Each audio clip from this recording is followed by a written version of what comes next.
The moment Donald Trump tried to reduce Jasmine Crockett to a punchline with a smug jab about her language skills, he may have thought he was scoring another viral moment. The kind he's built a political brand on provocative mocking, but what followed wasn't a meme or a meltdown. It was a moment of quiet control that flipped the script entirely. Asterisk when he leaned forward with that smirk and asked, "Where did you learn English?" The implication was clear. He wasn't genuinely questioning her education. It was a back swipe loaded with the same coded undertones he's deployed before against women of color meant to challenge her legitimacy, her intelligence, her place in the conversation. The crowd reacted with a mixed response. Some laughed. Others were visibly uncomfortable. But all eyes turned to her. Asterisk Jasmine Crockett didn't flinch. She didn't raise her voice or resort to insult. She didn't even seem surprised. What she delivered instead was a calculated, clear, and composed rebuttal that immediately shifted the energy in the room. Asterisk, I learned English, she began. In the same public schools, your policies day of asterisk right there. She turned the insult on its head. In one sentence, she reframed the conversation from personal ridicule to a systemic critique. She connected the dots between public education and political neglect, from her roots to the consequences of policymaking.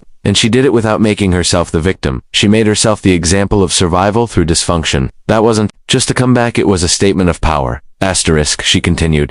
In the same neighborhoods, your rhetoric demonized. Her words struck at the heart of the perception problem that has haunted urban communities for decades. And she delivered it with the authority of someone who lived through it, not someone analyzing it from a luxury suite. Asterisk, the way she kept speaking, without escalating emotionally, sent a message louder than any shouting could have. She had control not just of her temper, but of the moment. Her delivery was sharp, deliberate. Every sentence she spoke added a layer of perspective Trump's comment lacked. She made the conversation about more than herself. Asterisk, she didn't just stop at her upbringing or his policies. She dropped the clincher without blinking, and in the same courtrooms where I defended people who couldn't afford to speak for themselves. Asterisk. Now the audience wasn't just listening, they were learning. Crockett had just painted a picture of a life dedicated to service, to justice, to advocacy. She had been a public defender, walking into courtrooms armed not with arrogance, but with knowledge, compassion, and resolve.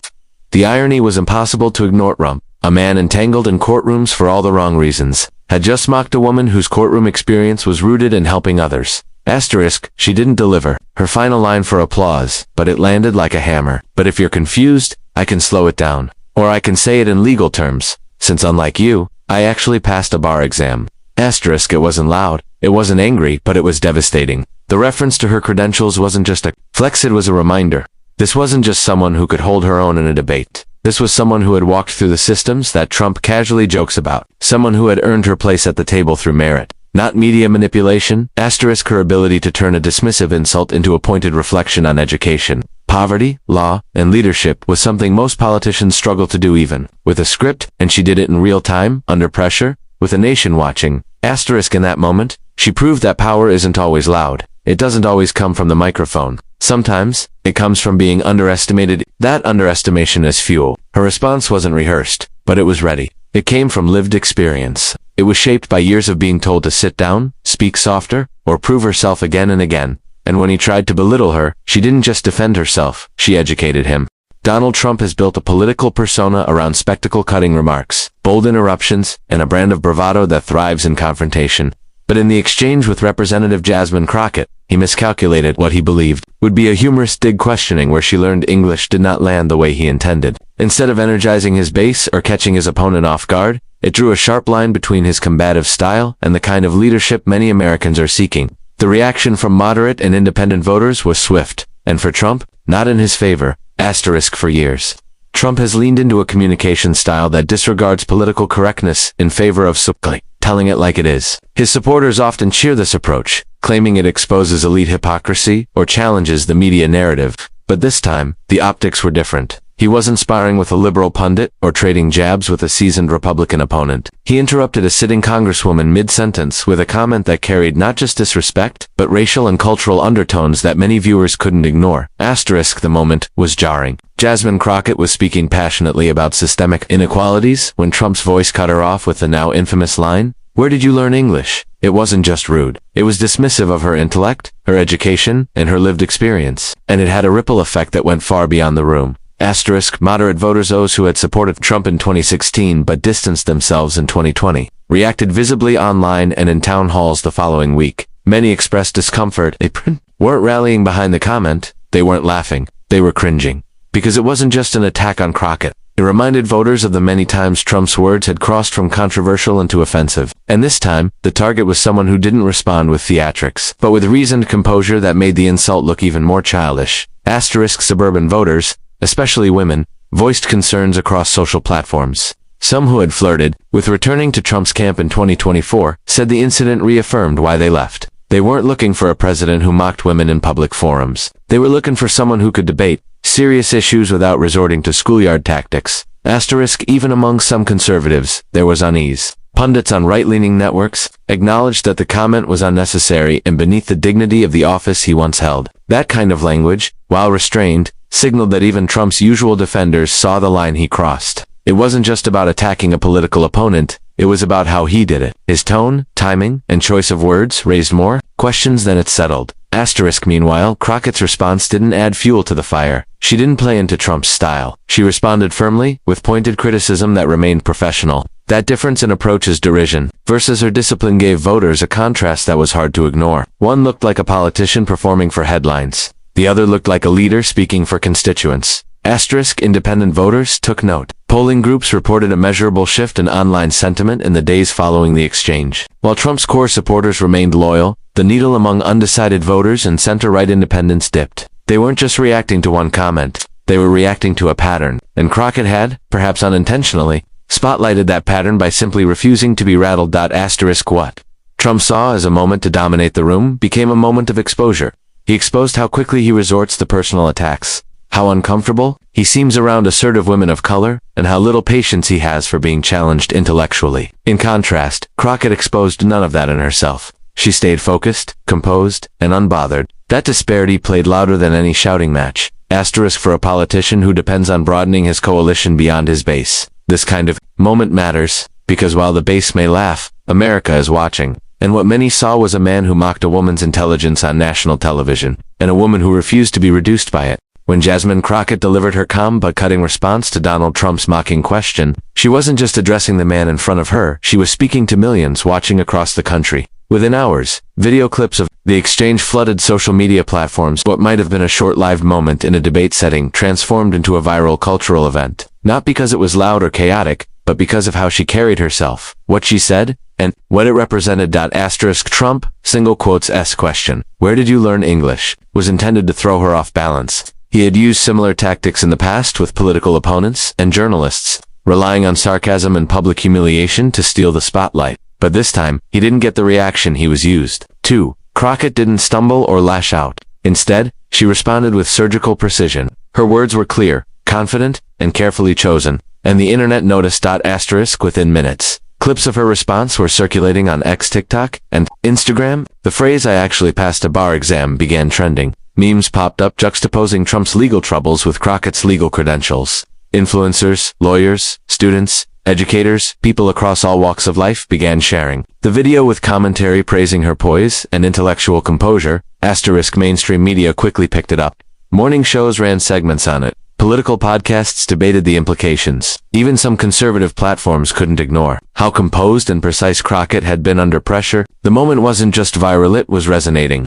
People weren't just watching the video for entertainment. They were watching it as a reflection of something deeper, a politician standing her ground with dignity in the face of a cheap shot. Crockett's response became the focal point of countless discussions about professionalism, representation, and respect in politics. What made it so compelling wasn't just what she said, it was how she said it. There was no dramatic pause, no shouting, no finger pointing. She didn't rely on theatrics to make her point. That alone made the clip stand out in an era when political virality is often tied to outrage or spectacle. Here was a moment that went viral, not because it was messy, but because it was controlled, intelligent, and authentic. Even people unfamiliar with Crockett before this moment suddenly knew her name. Her background as a public defender was highlighted. Her work in Congress received renewed attention. In contrast to Trump, whose reputation has long been shaped by controversy and spectacle, Crockett's viral moment came from substance. She didn't go viral by being louder. She went viral by being smarter. What added to the impact was how many people related to her.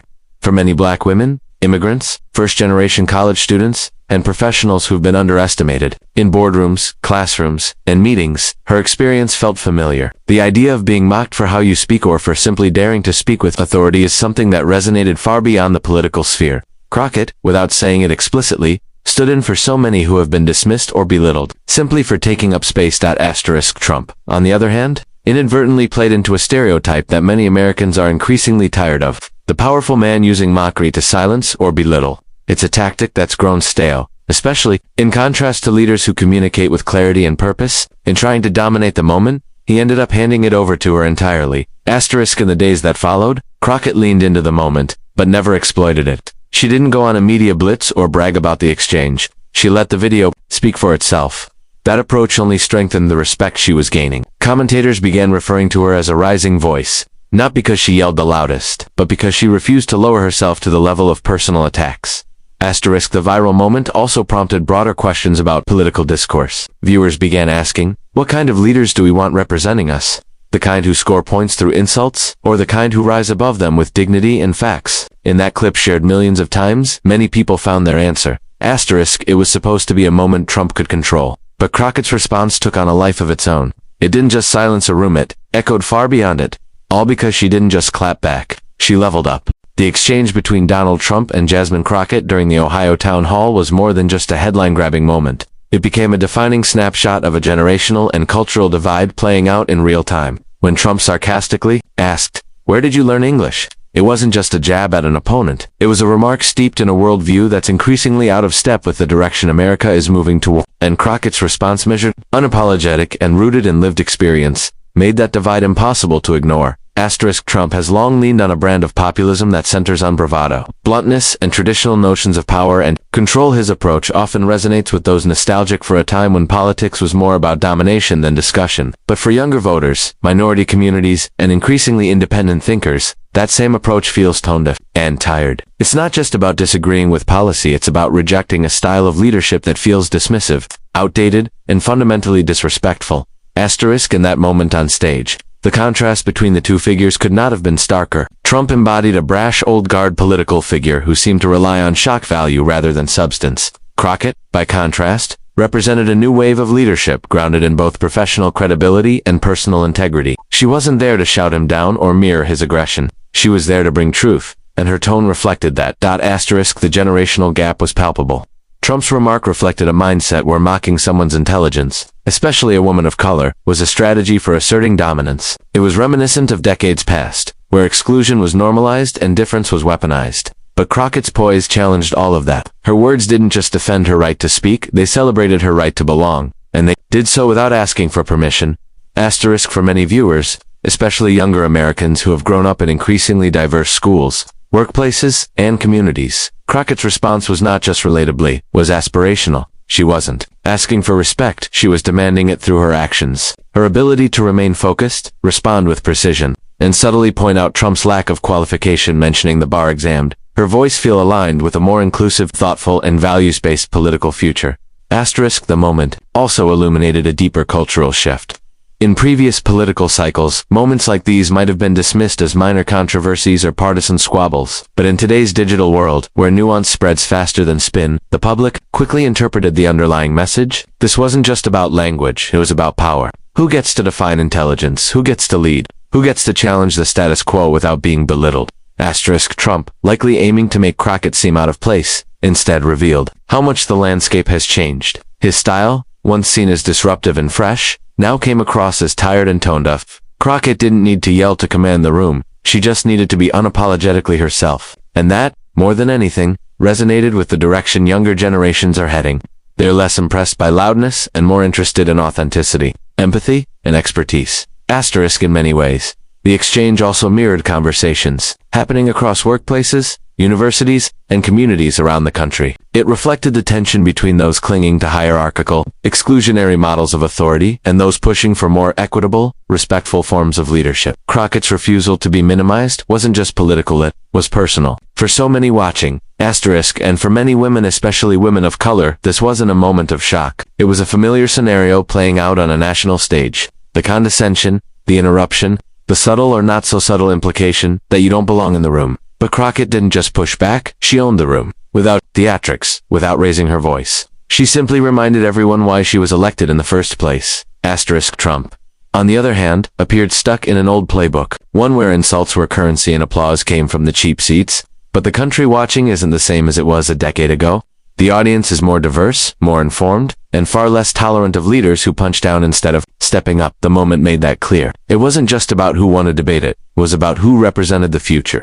The exchange between Donald Trump and Jasmine Crockett didn't just create a buzzworthy media moment, it exposed a deeper truth about where American politics is headed, and who the public is increasingly willing to listen to. While Trump has long depended on shock value, off-script remarks, and bravado to control the narrative, this time, the script didn't bend in his favor. Instead, it revealed how that playbook is losing traction in a political environment that is demanding more from its leaders, more integrity, more thoughtfulness, and more substance.